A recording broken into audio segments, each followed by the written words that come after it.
Los adventistas del séptimo día enseñan que en el año 1844 Cristo entró en el lugar santísimo, dentro del santuario celestial, para efectuar la redención completa por los pecados de la humanidad. ¿Qué dice la Biblia de esto? Si está listo, ya comenzamos.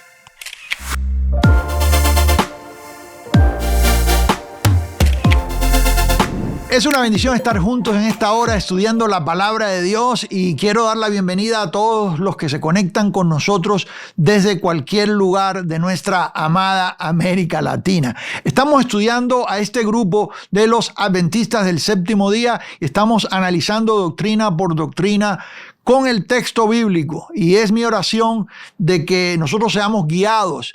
Si usted está dentro de una iglesia adventista, preste atención, porque tengo muchas cosas que compartir con usted, y yo sé que el Señor tiene un mejor plan fundado sobre mejores promesas para su vida. Entonces présteme atención. Y si usted es un pastor evangélico, un ministro, un creyente, un seguidor de Cristo, que continuamente es retado en cuanto a lo que usted cree, hoy yo quiero hablar de lo que usted cree y por qué lo cree.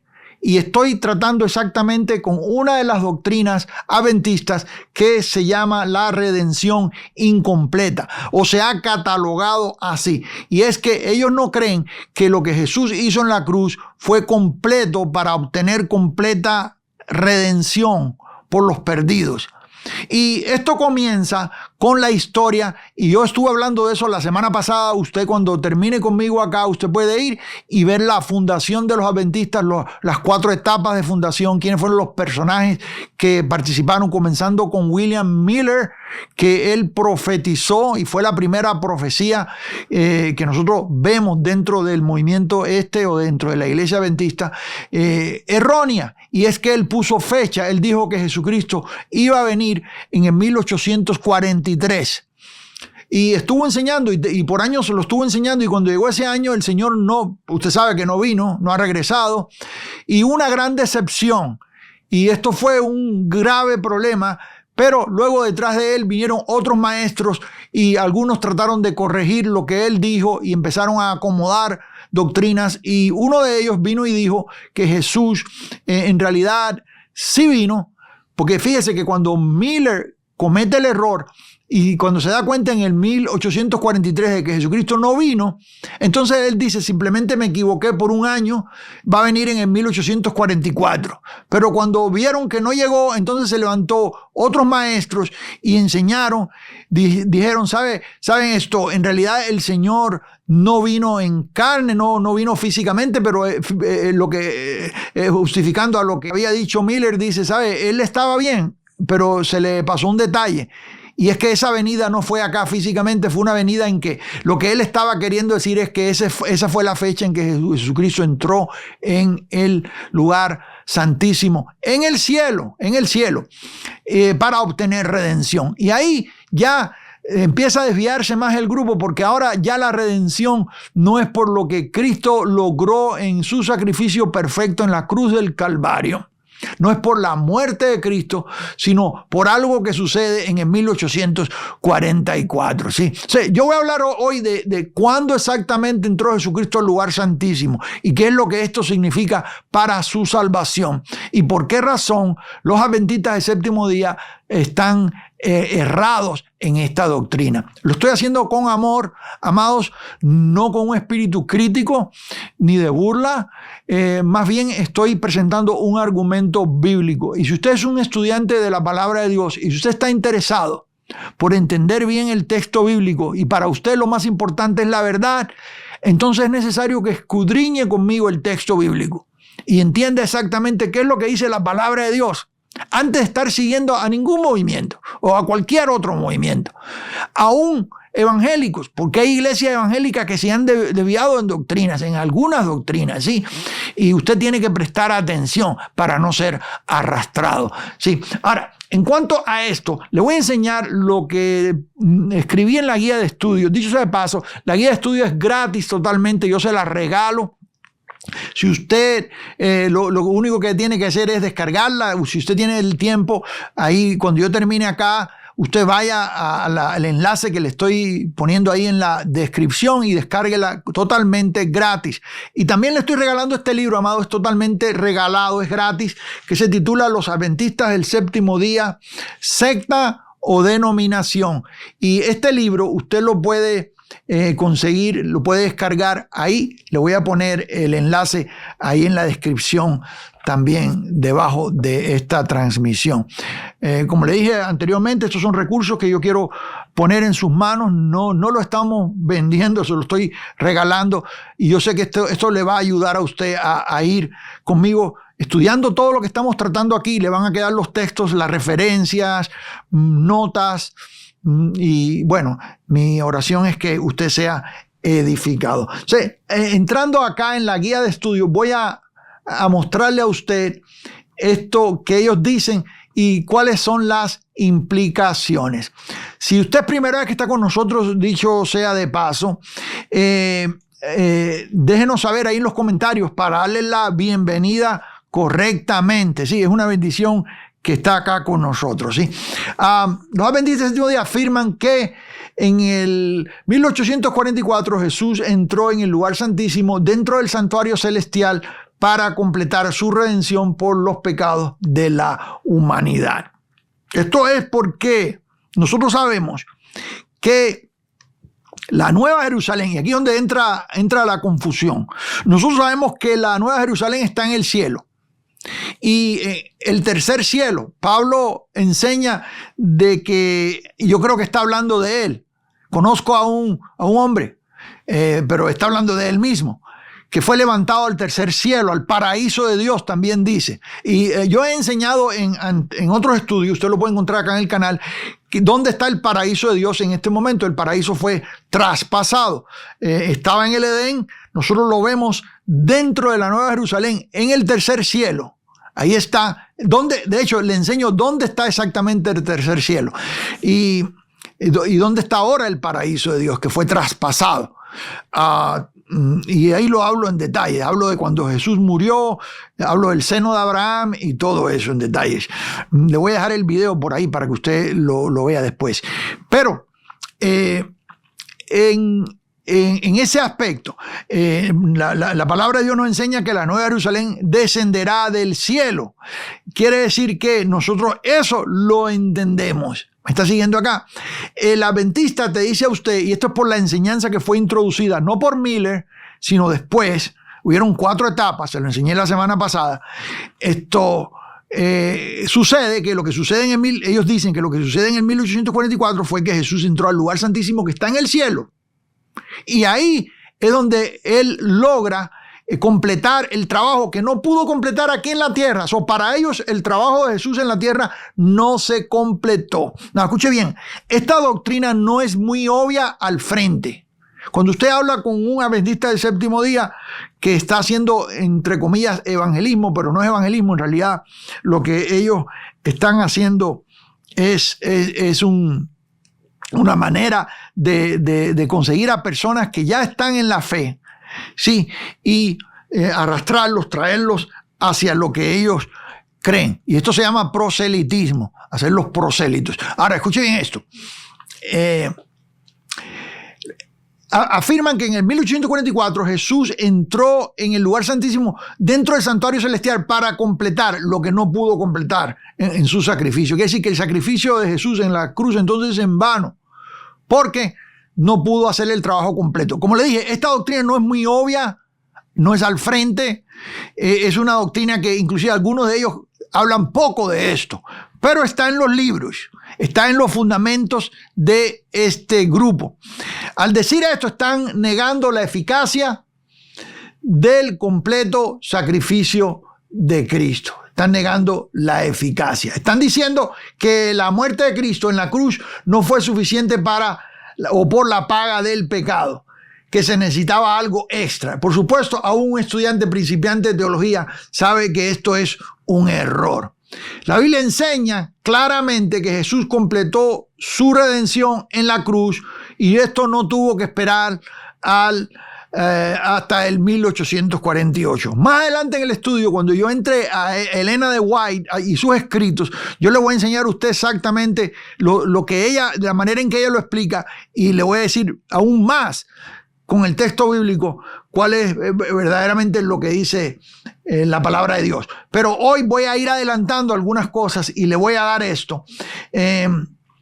Y vamos al texto, de una vez vamos al texto, y le voy a pedir que usted abra conmigo ahí su Biblia en Juan, capítulo 19. Venga conmigo ahí a Juan, capítulo 19. ¿Sí? Dice acá, el texto dice, ¿cuándo Jesús? ¿Cuándo? Significa momento, tiempo. ¿Sí? Fue el momento. Y esto es importante porque acá estamos hablando de el 1844 versus hace 2000 años, cuando Jesucristo completó su trabajo en la cruz. Dice, cuando Jesús hubo tomado el vinagre, dijo, consumado, diga conmigo, consumado es. Quiere decir que la obra ya está completa. Sí, el precio por el pecado ha sido pagado. La Biblia dice que la paga del pecado es muerte, más la dádiva de Dios es vida eterna. Pero ahí dice, la paga del pecado es muerte. El texto nos enseña que si no hay derramamiento de sangre, no hay redención de pecado. Entonces, tiene que haber un derramamiento de sangre. Esta es la razón por la cual el sacerdote tenía que entrar al lugar santísimo cada año, y ese lugar santísimo era una tipología, era una sombra. Y eso yo se lo voy a enseñar en el texto. Tenía que entrar al lugar santísimo cada año a ofrecer sacrificios por los pecados del pueblo. Mire, la máquina de sacrificio estaba en el templo todo el tiempo, porque los sacrificios se ofrecían fuera del lugar santísimo. El tabernáculo estaba dividido en 3 partes: el atrio, que es la entrada, el lugar santo y el lugar santísimo. Sí, había un altar donde se hacían los sacrificios y eso sucedía fuera del lugar santísimo. Pero una vez al año el sumo sacerdote, el que estaba en la posición más alta de todos los sacerdotes, él entraba al lugar santísimo, al lugar más interior del tabernáculo, y ahí ofrecía por los pecados del pueblo. ¿Qué sucede? Que el pueblo recibía recibía un tipo de perdón. Sus pecados eran cubiertos por un año hasta que el sumo sacerdote tuviera que regresar al año siguiente y volver a hacer sacrificio. Quiere decir que era algo temporal. La Biblia dice que no pudo perfeccionar nada la ley, que no era perfecta. Esto tenía defecto. ¿Por qué razón? Porque los corderos que sacrificaban eran imperfectos y tenían mancha. Jesucristo es el Cordero de Dios que quita el pecado del mundo. ¿Se acuerda que dijo Juan el Bautista? He aquí el Cordero de Dios que quita el pecado del mundo. Ese Cordero es sin mancha y ya no es una sombra, una tipología. Él es la imagen misma de las cosas, como dice el texto. En otras palabras, Él es el cumplimiento de esa sombra. O sea, lo que sucedía en el tabernáculo antiguo era una sombra. Cuando Cristo es sacrificado en la cruz, usted se da cuenta que una de las cosas que suceden, hubo un terremoto, hubieron cosas, se oscureció todo, y el velo del templo se rasgó completamente de arriba abajo. ¿Qué sucede cuando el velo del templo se rasgó? Nosotros tenemos acceso al lugar santísimo, porque Cristo ya nos dio acceso. ¿Me está siguiendo acá? A la misma presencia de Dios. Quiere decir que por el sacrificio de Cristo en la cruz, nosotros tenemos acceso a la presencia de Dios.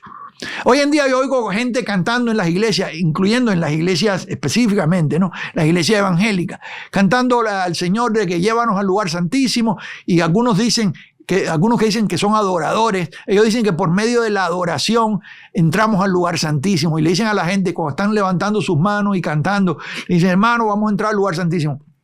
Eso es un error. ¿Por qué razón? Porque nosotros ya tenemos acceso al lugar santísimo. Es la misma presencia de Dios. El pueblo de Israel no tenía acceso al lugar santísimo, solamente el sumo sacerdote. Pero el velo se rasgó, se abrió en 2. En otras palabras, el acceso quedó abierto. Y nosotros, los que estamos en Cristo, tenemos acceso al lugar santísimo. Amados, aquí nosotros vemos la figura de templos. Y esto aparece desde el Génesis. Usted se da cuenta de estas figuras que comienzan a aparecer. Y luego en el Éxodo, cuando Dios le da la visión completa a Moisés de cómo edificar el tabernáculo, usted lo ve ahí. De hecho, usted ve en el tabernáculo un tipo de lo que es primer cielo, segundo cielo y tercer cielo. De lo que es el tercer cielo, que es el lugar santísimo. Hay sombras, hay figuras que apuntan a eso. Entonces, en el lugar santísimo donde nosotros estamos, nosotros somos ahora templo del Espíritu Santo. Sí, la presencia de Dios habitaba, había un arca que era de madera y forrada de oro, donde estaban las tablas de la ley. Ahí habitaba la presencia de Dios, ¿verdad? Ahora, Dios no habita hoy en día en este nuevo pacto que es fundado sobre mejores promesas. Dios no habita en templos hechos de mano. Dios habita dentro de nosotros. Nosotros tenemos la presencia de Dios habitando en nosotros. O sea, el Señor no habita en un tabernáculo hecho de mano o en un templo hecho de mano. Él habita en el creyente. ¿Me está siguiendo acá, amados? Nosotros tenemos, diga conmigo y escríbalo ahí, nosotros tenemos acceso al lugar santísimo. ¿Por qué? Por medio del sacrificio que Cristo hizo en la cruz. O sea, el velo del templo se rasgó de arriba abajo, no en el 1844, se rasgó ahí con la muerte de Cristo. Y es por eso que nosotros tenemos redención. ¿Cuántos dicen gloria a Dios? Vamos a regresar al texto aquí otra vez. Dice, cuando Jesús hubo, no dice Cristo, dice Jesús. Cristo quiere decir ungido. Tomado el vinagre, dijo, consumado es. Y habiendo inclinado la cabeza, entregó su espíritu. Ahí está hecho el trabajo completo. ¿Cuánto dicen gloria a Jesús? Sí, la palabra de Dios nos enseña claramente en el libro de Hebreos que Jesús entró en el lugar santísimo en el momento de su muerte en la cruz, y esto sucedió hace 2000 años, no en 1844. Se lo voy a dar en texto. Entonces dicen gloria a Jesús. Venga conmigo a Hebreos capítulo 9 y vamos a ver lo que dice aquí el texto bíblico. Hebreos capítulo 9. Yo voy a leer el versículo 12. Bueno, mire, voy a ir un poquito atrás para hacer un poquito de contexto y entender exactamente lo que está diciendo el texto. ¿Sí? Vamos acá, vamos al verso. Vaya, le voy a dar la idea completa. ¿Cuántos me dicen gloria a Jesús? Si usted tiene paciencia, amado, entender bien el texto toma tiempo a veces y no podemos hacer las cosas rápidamente. Tenemos que hacerlo por pasos, ¿no? Vamos acá, en hebreo, porque hebreo es la cátedra en esto. Dice aquí, vamos al tabernáculo para que usted vea lo que yo le estoy diciendo a usted, que yo no lo inventé, no es idea de mi cabeza. Aquí está en el texto, dice. Vamos al sacerdote, venga conmigo. Pero vamos a comenzar en el versículo 7 y me voy a ir hasta el 12. Dice, pero, y estoy leyéndolo en la Reina Valera 1960. Dice, pero en la segunda parte, solo el sumo, está hablando de lo que estaba debajo de la carpa, porque en el lugar santísimo, en el tabernáculo, había como unas telas, ¿no? Alrededor del tabernáculo, que eran de cueros, de pieles, y había un patio, ¿verdad? De ese patio ahí había un altar. Dentro de ese lugar, después del patio o el atrio, la entrada, lo que sucedía en el patio, que eran los sacrificios, que era un lugar que siempre estaba manchado de sangre porque continuamente se estaban haciendo sacrificios. Había una carpa ahí adentro y la carpa estaba dividida en dos. La primera parte era el lugar santo, la segunda era el lugar santísimo donde estaba el arca. Pero en la segunda parte, solo el sumo sacerdote, una vez al año, diga conmigo, una vez al año, es que yo no lo inventé, una vez al año, no sin sangre, tenía que traer sangre, porque la sangre, sin derramamiento de sangre no hay perdón de pecado, no hay redención, no sin sangre, la cual ofrece por sí mismo y por los pecados de ignorancia del pueblo. ¿Qué cosas son pecados de ignorancia del pueblo? Cuando tú no entiendes la gracia de Dios, tú estás en pecados de ignorancia. Tú te sientes culpable en pecados, inclusive pecados porque tú no conoces lo que Cristo hizo. Pero cuando tú entras en conocimiento, cuando tú entiendes lo que Cristo hizo en la cruz, está viendo acá, y se abren los ojos del entendimiento, tú sabes que tus pecados ya fueron quitados. Juan el Bautista dijo, para esto apareció el Hijo de Dios, dijo, este es el Cordero de Dios que quita el pecado del mundo. Dijo Juan, este es el Cordero de Dios que quita el pecado del mundo. En otras palabras, para esto apareció, para quitar el pecado del mundo. Ahora, mire esto.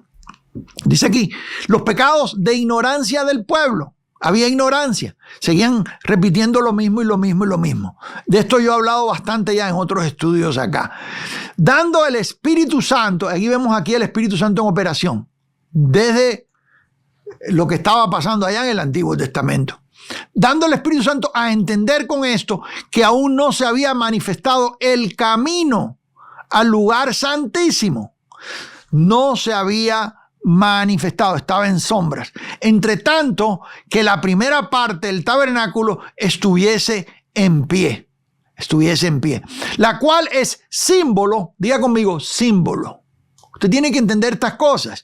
Símbolo para el tiempo presente, es decir, para ese momento, es presente en ese momento, según el cual se presentan ofrendas y sacrificios que no pueden hacer perfecto en cuanto a la conciencia al que practica ese culto. ¿Presente en qué sentido? En que, de hecho, cuando la carta de Hebreos es escrita, el templo, que es el segundo templo, no es el tabernáculo, aquel de Moisés, ya es un segundo templo, ¿sí? El primer templo fue destruido completamente, el segundo templo fue reedificado y se conoce como el templo de Herodes. Es el templo que estaba en pie en los días de Jesús, cuando Jesús ministró acá en la tierra. Y cuando se escribe el libro de Hebreos, todavía el templo está en pie. Ese templo es destruido en el año 70 después de Cristo. Y ahí es donde paran los sacrificios de una vez y por todas dentro del judaísmo. Quiere decir que el judaísmo, de la manera en que usted lo conocía, dejó de ser. Ya no habían más sacrificios. Aunque Cristo, que es el sacrificio perfecto, ya había ido a la cruz y la gracia de Dios ya estaba en operación desde la muerte de Cristo, todavía estaba el templo ahí en pie y muchos creyentes en Cristo, seguidores de Jesús, en Jerusalén continuaban yendo al templo y todavía ahí se hacían sacrificios. Hay un traslapo aquí entre la era, en el momento en que entra la gracia de Dios y el momento en que el templo desaparece por completo. Ya no hay más templo en Jerusalén. Desde entonces, el judaísmo que usted conoce hoy en día es un judaísmo rabínico. Es algo que se inventó después. Pero en este judaísmo no hay sacrificios. Y si no hay sacrificios, no hay redención de pecados. ¿Me está siguiendo acá? Eso es un judaísmo sin los sacrificios de la ley, de la manera en que sucedía dentro del tabernáculo o el templo. ¿Sí? No, dice que estos sacrificios no pueden hacer perfecto. Perfecto quiere decir completo. Es lo que quiere decir. ¿Sí? El capítulo 10, capítulo que sigue aquí en Hebreo, dice que con una sola ofrenda Él perfeccionó a los santificados para siempre. Eso está en capítulo 10, verso 14. Quiere decir que la obra de Cristo en la cruz perfeccionó todo lo que tiene que ver con nuestra redención. Estamos completos en Él, dice ahí en Colosenses. Sí, dice no pueden hacer perfecto. En cuanto a la conciencia, diga conmigo, la renovación está en la mente. El entendimiento se renueva en la mente. Romanos capítulo 12. Al que practica ese culto, ese es el culto, ya que consiste solo de comidas y bebidas y de diversas, dice, de diversas abluciones y ordenanzas, diga conmigo, ordenanzas, esa es la ley, acerca de la carne, que es decir, cosas que se ven, cosas que se tocan. ¿Me está siguiendo?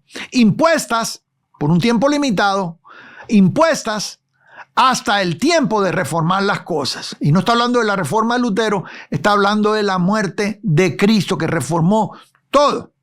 Sí, porque ya a partir de ahí no se necesitan sacrificios. Pero estando, venga acá, a la venida de Cristo. Pero estando ya presente Cristo, diga conmigo, ya presente. Ya Cristo está ahí. Presente Cristo. Sumo sacerdote de los bienes venideros, por el más amplio y más perfecto tabernáculo, no hecho de manos, es decir, hablando de su cuerpo. el cuerpo de Cristo. Que sí, que el tabernáculo antiguo era una sombra, era un tipo, una tipología, un símbolo del futuro tabernáculo que va a ser quebrado. Me está haciendo acá, se va a romper. Perfecto tabernáculo, no hecho de manos, es decir, no de esta creación, porque Jesucristo es antes que todo. Antes que Abraham, yo soy, dice.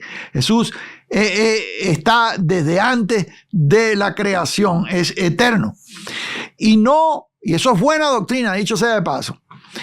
Y no porque Jesús no es solamente el Hijo de Dios, Él es Dios. La plenitud de la deidad habita en Jesús, dice Colosenses. Y esta es una doctrina que niegan muchas sectas. Pero vamos a seguir avanzando. Dicho sea de paso, como dije anteriormente en la semana pasada, siendo los adventistas la menos secta de todas las sectas, tienen muchas enseñanzas que son buenas y es difícil a veces de discernir algunas cosas, por eso algunos se confunden fácilmente.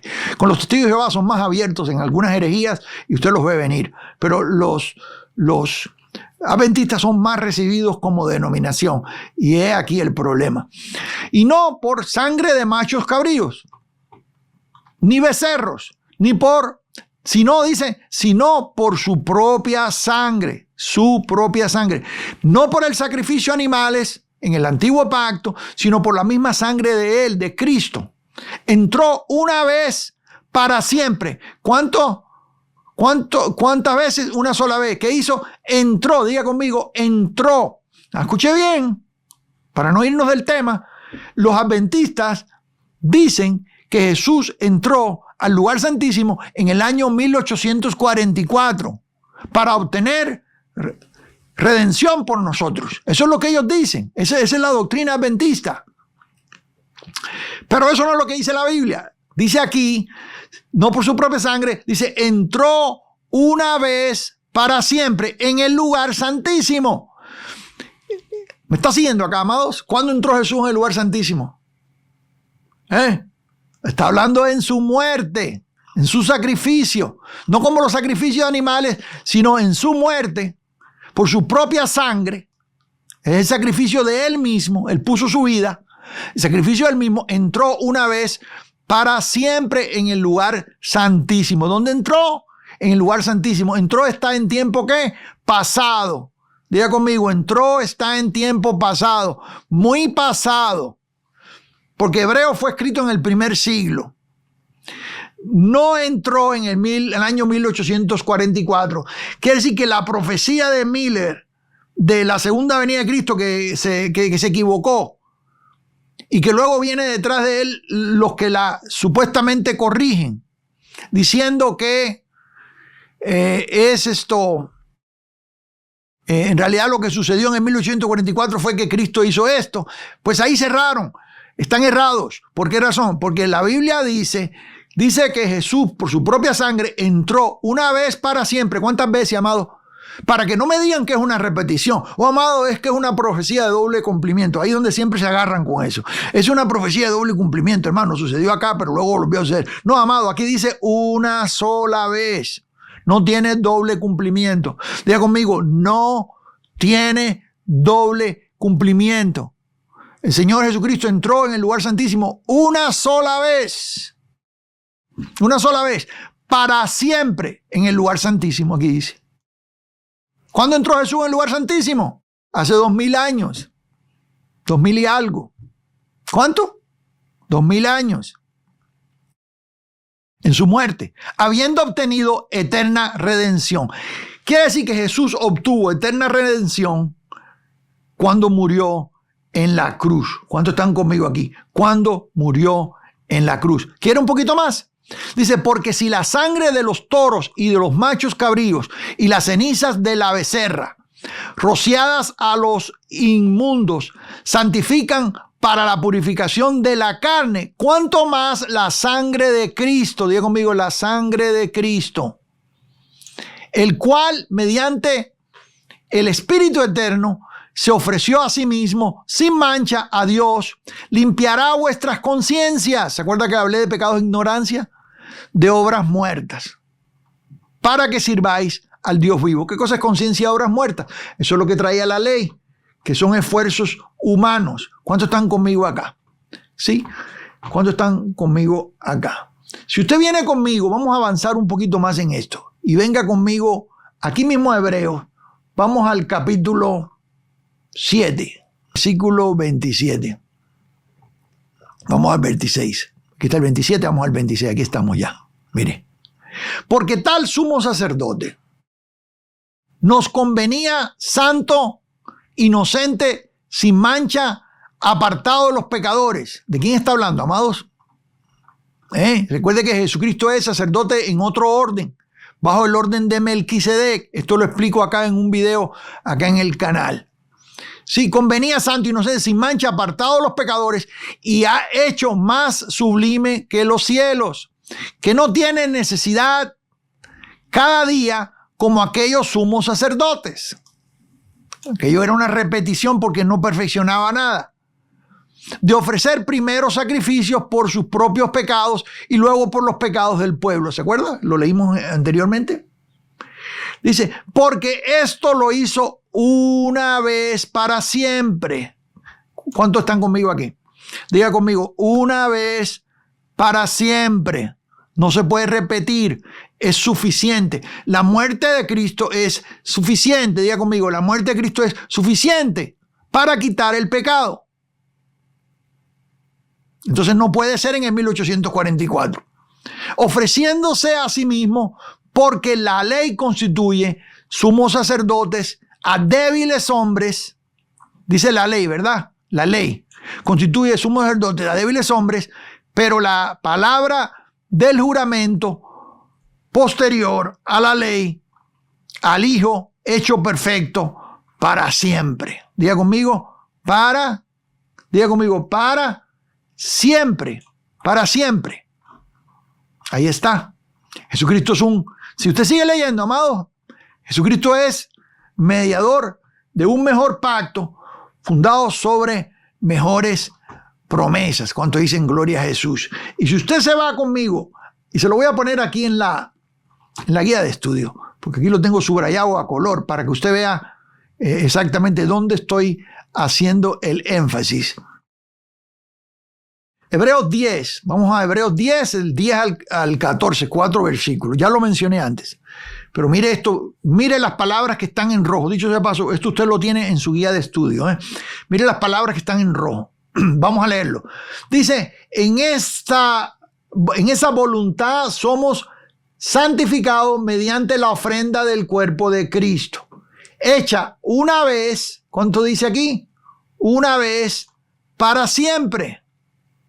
Y ciertamente todo sacerdote está día tras día. Se da cuenta que el texto nos va repitiendo este concepto, nos lo va dando una y otra vez, día tras día, ministrando y ofreciendo muchas veces los mismos sacrificios que nunca pueden quitar, diga conmigo, nunca pueden quitar los pecados. Quiere decir que lo que se hacía en el tabernáculo hecho de mano no podía quitar los pecados. El sacrificio de Cristo en la cruz es suficiente para quitar los pecados. Pero Cristo, habiendo ofrecido, ¿cuántas veces, amados? Dígalo conmigo. Una vez para siempre. ¿Cuántos sacrificios? Un solo, aquí está en rojo, mírenlo en rojo. Un solo sacrificio. Por los pecados se ha sentado a la diestra de Dios. De ahí en adelante, esperando hasta que sus enemigos sean puestos por debajo, dice, por estrado de sus pies. Porque con una sola ofrenda, que es la ofrenda del cuerpo de Cristo, hizo perfectos para siempre a los santificados. Esto quiere decir, hermanos, amados, que están conmigo hoy aquí escudriñando el texto. Esto quiere decir que no es posible que el Señor haya entrado en el lugar santísimo otra vez, y esta vez espiritualmente y sin sangre. Me está viendo acá, en el cielo, en el año 1844, como lo dicen los adventistas del séptimo día. No es posible, porque lo que hizo Jesús lo hizo una sola vez. Diga conmigo, una sola vez. ¿Y dónde lo hizo? En su muerte. Ahí ya lo leímos en el texto. En su muerte, Él entró en el lugar santísimo. Y nos dio a nosotros acceso al lugar santísimo también, dicho sea de paso, y pudiéramos extender más en eso. Recuerde descargar la guía de estudio, recuerde descargar el libro que es gratis, amado, se lo estoy poniendo en sus manos y yo sé que le va a edificar. Aquí está, Los Adventistas del Séptimo Día, secta o denominación. Seguimos adelante, bendiciones de lo alto.